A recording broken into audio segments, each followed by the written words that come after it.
السلام علیکم۔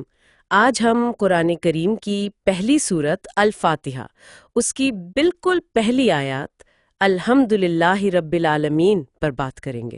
وعلیکم السلام جی، اور کوشش ہوگی کہ جو مواد ہمارے پاس ہے اس کی روشنی میں اس آیت کے آپ کہہ لیں گہرے معنی کو سمجھا جائے۔ بالکل، یہ آیات تو جیسے پورے قرآن کی بنیاد ہے نا؟ تو آئیے پھر شروع کرتے ہیں۔ جی ضرور۔ بات کا آغاز ہوتا ہے الحمدللہ سے۔ اب الحمد کا ترجمہ عام طور پہ ہم تعریف سنتے ہیں، لیکن کیا یہ بس اتنا ہی ہے؟ نہیں، یہ اس سے کہیں زیادہ گہرا ہے۔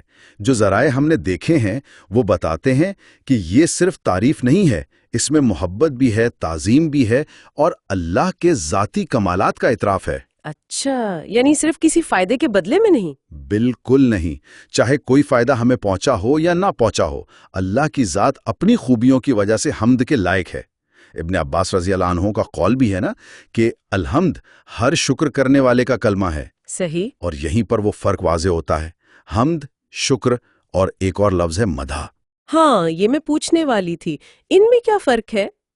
دیکھیں، علمی بحثیں جو ہیں جیسے ابن جریر طبری یا امام قرطبی کی تفاسیر میں وہ بتاتی ہیں کہ حمد زبان سے ہوتی ہے، اور یہ اللہ کی ذاتی صفات یعنی جو اس کی ذات کا حصہ ہیں، اور متعدی صفات یعنی اس کے افعال اور احسانات دونوں پر ہوتی ہے۔ اچھا۔ جبکہ شکر جو ہے وہ زیادہ تر احسانات کے جواب میں ہوتا ہے، اور شکر صرف زبان سے نہیں، دل سے محسوس کرنا، زبان سے کہنا اور عمل سے ثابت کرنا، تینوں چیزیں شامل ہیں۔ اور مدح؟ مدح ان سب سے زیادہ عام ہے، وہ زندہ، مردہ، بلکہ بے جان چیزوں کے لیے بھی ہو سکتی ہے، اور ضروری نہیں کہ سچی ہو، جبکہ حمد ہمیشہ زندہ اور با اختیار ہستی کی ہوتی ہے اور شعوری اعتراف پر مبنی ہوتی ہے۔ تو قرآن نے حمد کا لفظ استعمال کیا، اس کی خاص وجہ ہے پھر؟ یقیناً اس میں ایک جامعت ہے، ایک پہچان ہے۔ اور اس میں جو شروع میں ال ہے یعنی الف لام، اس کا کیا کردار ہے؟ یہ بہت اہم نکتہ ہے۔ یہ الاستغراق کے لیے ہے، یعنی جن سے حمد، ہر قسم کی حمد، جتنی بھی کامل تعریفیں ہو سکتی ہیں، وہ سب کی سب صرف اللہ کے لیے ہیں۔ صرف اللہ کے لیے؟ جی، کوئی بھی مخلوق اس کامل اور مطلق تعریف کی حقدار نہیں ہو سکتی۔ تو یہ اصل میں توحید کا بیان ہے جو اس ایک لفظ الحمد میں چھپا ہوا ہے۔ سبحان اللہ، یعنی ہر تعریف کا سرچشمہ اور مرکز وہی ہے۔ اچھا، پھر آگے آتا ہے رب العالمین۔ لفظ رب یہ بھی بہت جامع لگتا ہے۔ بے شک، رب کا مطلب صرف پالنے والا نہیں ہے جیسا کہ اکثر ترجمہ کیا جاتا ہے۔ ماخذ بتاتے ہیں کہ اس میں مالک، آقا، نگہبان، پرورش کرنے والا، سنوارنے والا، معاملات کو چلانے والا، ہر چیز کا اختیار رکھنے والا، یہ سب مفہوم شامل ہیں۔ یعنی ایک مکمل اتھارٹی بھی اور ایک شفیق نگہبان بھی۔ بالکل، دونوں پہلو اس میں موجود ہیں۔ اور العالمین، عالم کی جمع، یہ تو لگتا ہے کہ سب کچھ ہی آ گیا اس میں۔ جی، اس کی وسعت واقعی حیران کن ہے۔ العالمین یعنی تمام جہان، تمام مخلوقات۔ اس پر مفسرین کی مختلف آراء ہیں۔ حیوانات، نباتات، جمادات، کائنات کی ہر چیز جو ہم جانتے ہیں اور جو نہیں جانتے۔ اچھا۔ جبکہ سعید بن جبیر رضی اللہ عنہ اسے جن و انس تک محدود سمجھتے ہیں، اور قتادہ رحم اللہ کا قول ہے کہ ہر نوع یعنی سپیشیز خود ایک عالم ہے۔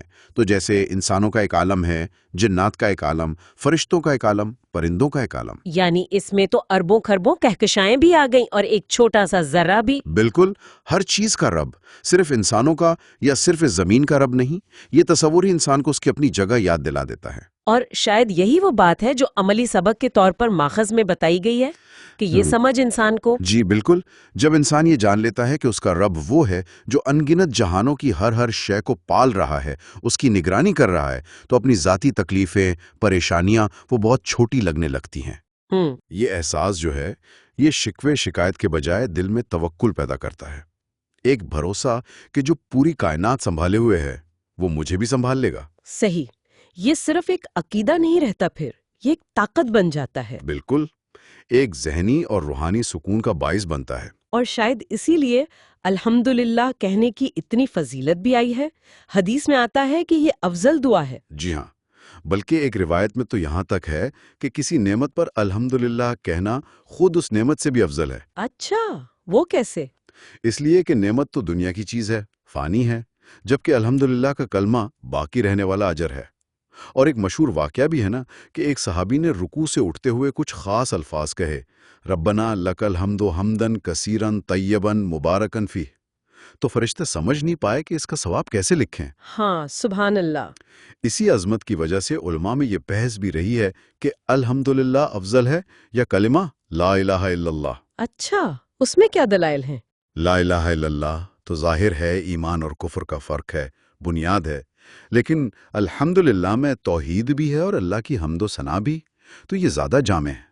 مگر بہرحال دونوں ہی کلمات کی عظمت اپنی جگہ مسلم ہے۔ تو خلاصہ یہ ہوا کہ یہ آیت الحمدللہ رب العالمین ہمیں سکھا رہی ہے کہ ہر قسم کی کامل تعریف کا حقدار صرف اللہ ہے، جو تمام جہانوں کا مالک بھی ہے، پالنے والا بھی، نگہبان بھی۔ بالکل، یہ کائنات میں ہماری حیثیت اور ہمارے خالق سے ہمارے تعلق کو واضح کرتی ہے، یہ ایک پورا ورلڈ ویو دیتی ہے۔ خالق کو پہچاننا، اس کی قدر کرنا اور اس پر بھروسہ کرنا۔ جی، اور اگر ہم غور کو کریں العالمین کی اس بے پناہ وسعت اور الحمد کی اس جامعیت کو ذہن میں رکھ کر، اگر ہم کائنات کے یا اپنی ہی ذات کے کسی ایک پہلو پر، مثلا رات کو آسمان کے تاروں پر یا اپنے ہاتھ کی ساخت پر ہی غور کریں، تو یہ سوچنا، یہ تفکر ہمارے الحمدللہ کہنے کے انداز کو، اس کی کیفیت کو کیسے بدل سکتا ہے؟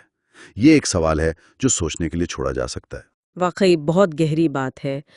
اسی نقطے پر ہم آج کی گفتگو ختم کرتے ہیں، اور اگلی نشست میں انشاءاللہ ہم الرحمن الرحیم کی صفات پر بات کریں گے۔ انشاءاللہ۔